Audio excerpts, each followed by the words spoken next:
Bac mathématiques Amérique du Nord, 21 mai 2025, exercice 4, partie A, petit 2. Donc, on est dans le cadre où on a un graphique dans lequel on a deux courbes, la courbe C1 et la courbe C2. La courbe C1, ils nous ont expliqué dans l'énoncé qu'elle passait par le point 1 de coordonnées 0, 1, et la courbe C2, elle passe par l'axe des ordonnées. Elle coupe l'axe des ordonnées au point également 0, 2. Voilà. Donc ça, c'est des informations qui vont peut-être être utiles dans cette question. Donc ensuite, on a vu dans la question 1, on a déjà montré que la courbe C1, elle représente une fonction g, et que la courbe C2, elle représente g', c'est-à-dire la dérivée de la fonction g.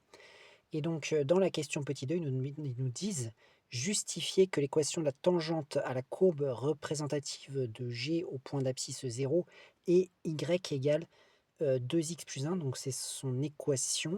Donc si on se rappelle, si on se rappelle la formule, l'équation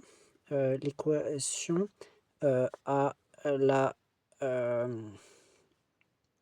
qu'est-ce que je dis? L'équation de la tangente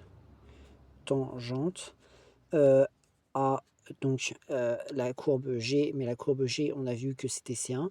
Donc C1, l'équation de la tangente à C1 au point d'abscisse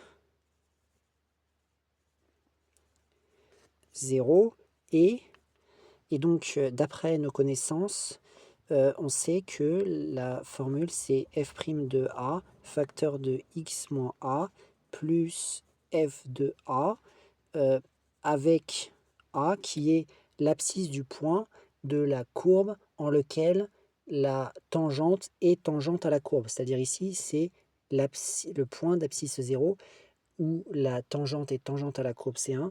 Donc, A est égal à 0, puisque c'est l'abscisse du point en lequel la tangente est tangente à la courbe. Avec A égale 0, donc ça va nous donner Y égale f' de 0, facteur de x moins 0, plus f de 0. Voilà. Mais comment on va faire pour essayer de trouver f' de 0 et f de 0? Bon, eh bien, ce qu'il faut savoir, c'est que f de 0, c'est l'image de 0 par la fonction f. D'ailleurs, je me suis trompé, car ici, f, c'est pas la fonction, mais c'est g plutôt. Donc, je me suis peut-être un petit peu trompé, j'aurais dû mettre g ici, puisque la fonction s'appelle g dans notre situation. Voilà. Et donc, g, qu'est-ce que c'est g? C'est la fonction dont C1 est représentative. Et donc, sachant qu'on connaît par quel point passe C1, enfin par un point bien spécifique qui est le point 0,1, d'après ce qui nous est indiqué ici, eh bien, nous savons que quand on a une représentation graphique, quand elle passe par un point, l'ordonnée, c'est l'image de l'abscisse.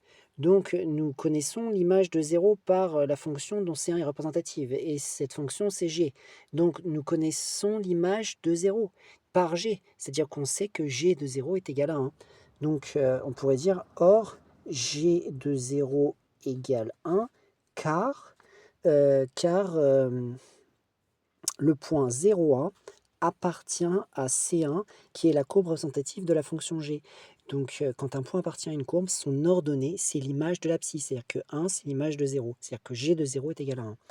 Et ensuite, G' de 0, c'est la même chose, mais avec la courbe C2, qui est la courbe représentative de la fonction G'.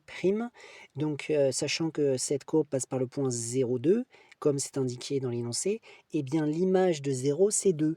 Donc, G' de 0 par la fonction G'. G' de 0 est égal à 2. G' de 0 est égal à 2.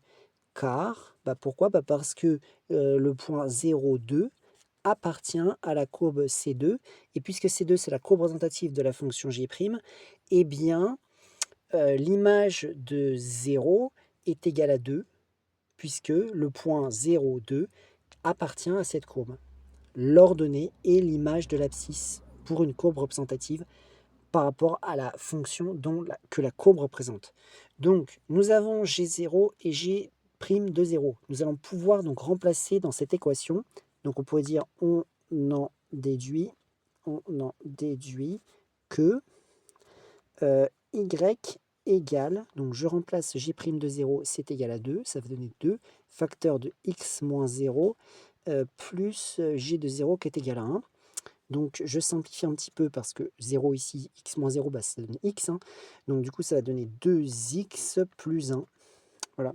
Y égale 2x plus 1. Est-ce que c'était ce qu'il nous demandait de justifier? Oui, c'était bien ça. Donc nous avons répondu à cette question. Nous avons bien justifié que l'équation de la tangente à la courbe représentative de la fonction g, qui était la courbe C1, au point d'abscisse 0, c'est donc cette équation est y égale 2x plus 1.